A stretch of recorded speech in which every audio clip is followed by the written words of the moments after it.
নির্বাচনী প্রতিশ্রুতি ছিল, আর সেই মতো ক্ষমতায় আসার পরে অন্নপূর্ণা যোজনা তথা অন্নপূর্ণা ভান্ডার প্রদানের প্রক্রিয়াও শুরু করে দিয়েছে বর্তমান রাজ্য সরকার। ইতিমধ্যেই ফর্ম প্রকাশিত হয়েছে, মোট 12 পাতার ফর্ম, আর সেই 12 পাতার এই ফর্ম ফিল আপ নিয়ে বর্তমানে ব্যাপক চর্চা শুরু হয়েছে। কারোর কাছে এই 12 পাতার ফর্ম বিষয়টি বেশ খানিকটা সমস্যার বা জটিল বলে মনে হচ্ছে।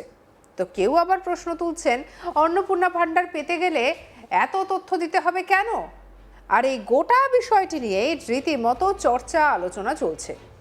এর মাঝেই একটি ভিডিও ভাইরাল হয়েছে, যেখানে এক মহিলাকে অন্নপূর্ণা ভান্ডারের ফর্ম হাতে নিয়ে দেখা যাচ্ছে এবং 12 পাতার ফর্ম ফিল আপ করতে হবে বলে রীতিমতো ক্ষোভ প্রকাশ করছেন তিনি। শুধু তাই নয়, ক্ষোভ প্রকাশ করার সময় তার মুখে অশালীন শব্দ শোনা যাচ্ছে। শুনুন কি বললেন ক্ষুব্ধ মহিলা। আমাদের ফর্ম দেখো 12খানা পাতা, এই 12খানা পাতা, এই 12খানা পেস্ট একে পূরণ করতে হবে। এমনকি তোমার নাতি যদি থাকে, তোমার নাতনি যদি থাকে, তাকেও তোমার পূরণ করতে হবে। হ্যাঁ, আমরা একটা মূর্খ, আমরা একটা অক্ষর জানি না, আমরা লিখতে জানি না, এই 12টা পাতায় লিখে দেবো। আর এই জন্য করিনি, একবার ছাড়া 10 বার যেতে হয় বলে লক্ষ্মীর ভান্ডার করে আমি টাকা নিইনি। আর এই 12টা পেস্ট সই করতে হবে, 12টা পেস্ট ফিল আপ করতে হবে, 12টা পাতা। নাতি পুতি যার যেখানে বিষয় আশায় বাড়ি ঘর যা আছে সমস্ত লিখতে হবে এখানে। তোমার ব্যাংকেও যদি 50,000 টাকা থাকে সেটাও তোমাকে লিখতে হবে। তুমি আলু ভাতে ভাত খেয়েছো, তুমি শাক তুলে খেয়েছো, হয়তো 10,000 টাকা ব্যাংকে জমিয়ে রেখেছো, তাকেও তোমার লিখে দিতে হবে যে আমি ব্যাংকে আমার 10,000 আছে, আমার জমি আছে, আমার সেই আছে, আর আমি এই 12টা পাতা সই করবো। হ্যাঁ, যাবো ইয়ে বলবে টাকা দাও, ও বলবে টাকা দাও, ইয়ে অফিসার আসবে বলবে টাকা দাও, তোমার কি আছে, তুমি কি ইনকাম করো, সেটা আমি পেস্ট ভোট করবো। এই 12টা পাতা এই অন্নপূর্ণা ভান্ডারে, অন্নপূর্ণা ভান্ডার নেবো না। আর লক্ষ্মীর ভান্ডার তো নিইনি, আর অন্নপূর্ণা ভান্ডার নিইনি, তার থেকে বাংলাদেশিদের চাচ্ছিস ওটাই সন্তুষ্ট। আমি আর বেশি চাইনি, বিজেপিকে চাই, জয় শ্রীরামকে চাই। 12টা পাতা আমি সই করতে পারবো না, অন্নপূর্ণা ভান্ডার আমার দরকার নেই, গড় তো পাই গড়। শুনলেন তো মহিলার বক্তব্য। নিশ্চয়ই বুঝতে পারছেন যে 12 পাতার ফর্ম ফিল আপ করতে হবে বলে কতটা বিরক্ত তিনি। আর সেই বিষয়ে কথা বলার সময় একটা অশালীন শব্দ প্রয়োগ করলেন মহিলা। ভিডিওটি ব্যাপকভাবে ভাইরাল হয়েছে সোশ্যাল মিডিয়ায়। চলুন আরও একবার শুনে নেওয়া যাক ওই ক্ষুব্ধ মহিলার বক্তব্য। ফর্ম দেখো 12খানা পাতা, এই 12খানা পাতা, এই 12খানা পেস্ট একে পূরণ করতে হবে। এমনকি তোমার নাতি যদি থাকে, তোমার নাতনি যদি থাকে, তাকেও তোমার পূরণ করতে হবে। হ্যাঁ, আমরা একটা মূর্খ, আমরা একটা অক্ষর জানি না, আমরা লিখতে জানি না, এই 12টা পাতায় লিখে দেবো। আর এই জন্য করিনি, একবার ছাড়া 10 বার যেতে হয় বলে লক্ষ্মীর ভান্ডার করে আমি টাকা নিইনি। আর এই 12টা পেস্ট সই করতে হবে, 12টা পেস্ট ফিল আপ করতে হবে, 12টা পাতা।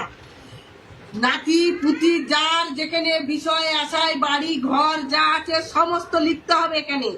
তোমার ব্যাংকেও যদি 50,000 টাকা থাকে সেটাও তোমাকে লিখতে হবে। তুমি আলু ভাতে ভাত খেয়েছো, তুমি শাক তুলে খেয়েছো, হয়তো 10,000 টাকা ব্যাংকে জমিয়ে রেখেছো, তাকেও তোমার লিখে দিতে হবে যে আমি ব্যাংকে আমার 10,000 আছে, আমার জমি আছে, আমার সেই আছে, আর আমি এই 12টা পাতা সই করবো।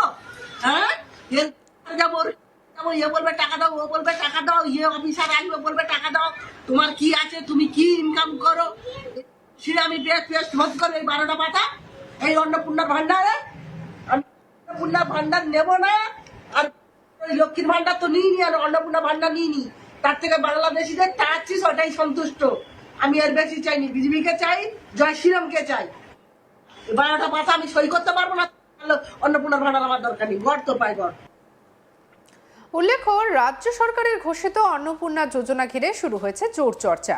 বুধবার নবান্নে সাংবাদিক বৈঠক করে মুখ্যমন্ত্রী শুভেন্দু অধিকারী আনুষ্ঠানিকভাবে প্রকাশ করেন এই প্রকল্পের আবেদনপত্র।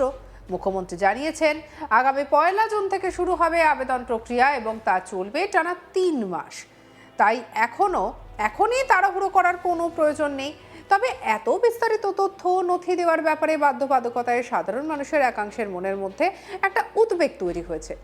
অনেকে মনে করছে যে এত জটিল প্রক্রিয়া কেন, এত ফর্ম ফিল আপ করার ক্ষেত্রে কঠিন সমস্যা কেন, আর এই বিষয়গুলো ইতিমধ্যেই বিভিন্ন মানুষজন এইসব নিয়ে কিন্তু বক্তব্য রাখছেন।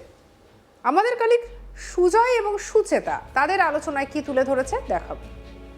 আমি একটু বোঝার চেষ্টা করছি, কারণ আমি নিজেও এটা বুঝতে পারছি না, তাই আজ তাক বাংলা দর্শকদের জন্য আমিও বোঝার চেষ্টা করছি। অন্নপূর্ণা যোজনার জন্য আবেদন করা হচ্ছে, এখানে যে হ্যাঁটা লেখা রয়েছে আমরা যদি খুব ভালো করে দেখি তাহলে দেখবো এই পরিবারের সদস্য সংখ্যা 1-এর পাশে একবার লেখা, 2-এর পাশে লেখা, এবং পরের পেজে যদি যাই 3 তার পাশেও লেখা, 4-এর পাশেও লেখা, 5-এর পাশেও লেখা।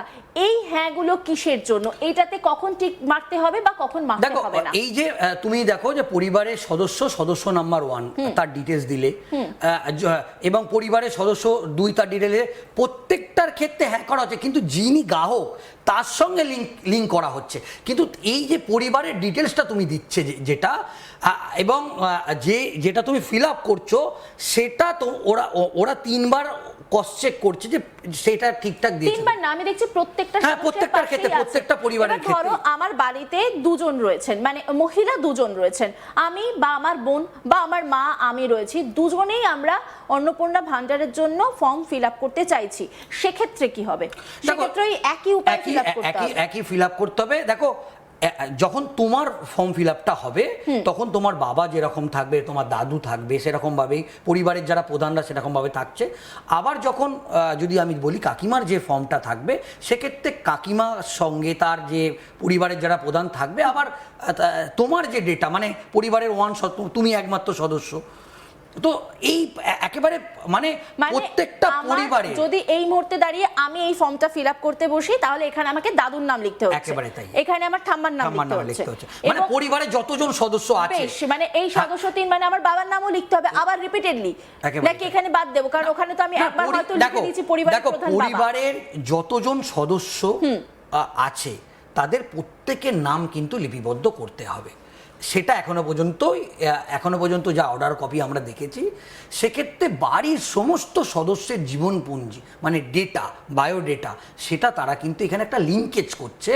এবং এই যে এসআইআর সংক্রান্ত তুমি একটা বিষয় দেখেছো যে পরিবারের সদস্যদের সঙ্গে একটা মানে সম্পর্কের একটা লিঙ্কেজ করা হয়েছিল, সেটাও এখানে দেখে নেওয়া হচ্ছে যে আদেও তোমাদের পরিবারের সদস্যদের তাদের ভোটার তালিকায় নাম ছিল কিনা, বা তারা কি, আচ্ছা, মানে খানিকটাকে রিচেকের ব্যাপার। একেবারেই তাই। বেশ, এবার একটুখানি আরেকটু নজর রাখি, এখানে 5 জন সদস্যের কথা বলা হয়েছে, তারপরে 10 নম্বর পয়েন্টের দিকে একটু নজর রাখবো। এখানে কি বলা হচ্ছে? পরিবারের প্রধান এবং পরিবারের সকল প্রাপ্তবয়স্ক সদস্যের ব্যাংক অ্যাকাউন্ট নগদ অর্থ স্থানান্তরের জন্য, মানে এখানে দাঁড়িয়ে সুজয় আমি এখানেও একটা বিষয় তোমার কাছে একটু বোঝবার চেষ্টা করব।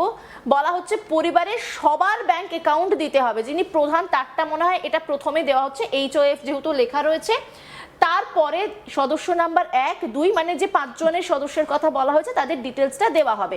এখানে দাঁড়িয়ে ধরো আমি ফর্মটা ফিল আপ করছি, আমি অন্নপূর্ণা ভান্ডারটা চাইছি, সেখানে দাঁড়িয়ে আমার পরিবারের সবার ব্যাংক অ্যাকাউন্ট কেন আমি দেব?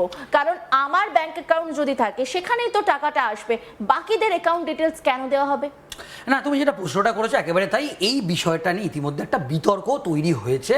এবং দেখো, এই যে 12 পাতার ফর্ম, যে যদিও সরকারের তরফ থেকে একেবারে স্পষ্ট বলা হচ্ছে, অত্যন্ত সরলীকৃত, সহজ, আপনাদের চিন্তার কিছু নেই, তারা যথেষ্ট বুঝতে অসুবিধা হচ্ছে, কারণ আমরাও দেখতে গিয়ে দেখছি কোনটা কি কারণে বুঝতে পারছি না। এই পার্টটা যেটা ইতিমধ্যেই সরকারের তরফ থেকে যেটা বলা হচ্ছে যে যারা ছোট বাচ্চা, মানে যারা 18 বছরের নিচে, তাদের ছাড়া পরিবারের সকল সদস্য যারা আছে তারা তাদের ব্যাংক অ্যাকাউন্টটা দিতে বলছে। এবং দেখো, এইটার সঙ্গে এই অন্নপূর্ণা ভান্ডারে কিন্তু কোনো সম্পর্ক নেই, মানে একজন একেবারে তাই, নগদ অর্থ স্থানান্তরের জন্য, মানে ওই 3000 টাকাটা ঢুকবে, কিন্তু 3000 টাকাটা তো যিনি চাইছেন সেই প্রাপকের অ্যাকাউন্টে ঢুকবে, বাকি অ্যাকাউন্ট। এবার আমি বলি, এইটা যেটা রাজ্য সরকারের পক্ষ থেকে ইতিমধ্যেই মানে যেটা জানানো হচ্ছে, যে বাকি পরিবারের সদস্যরা তারা যদি কোনো সরকারি কোনো সুযোগ সুবিধা পেয়ে থাকে, তাহলে তাদের ব্যাংক অ্যাকাউন্টগুলো যদি দেয়া থাকে, তাহলে সেটা সহজেই নাকি আইডেন্টিফাই করা যাবে। সঙ্গে রাখুন আজ তাক বাংলাকে অন্যান্য খবরের জন্য সাবস্ক্রাইব করতে ভুলবেন না।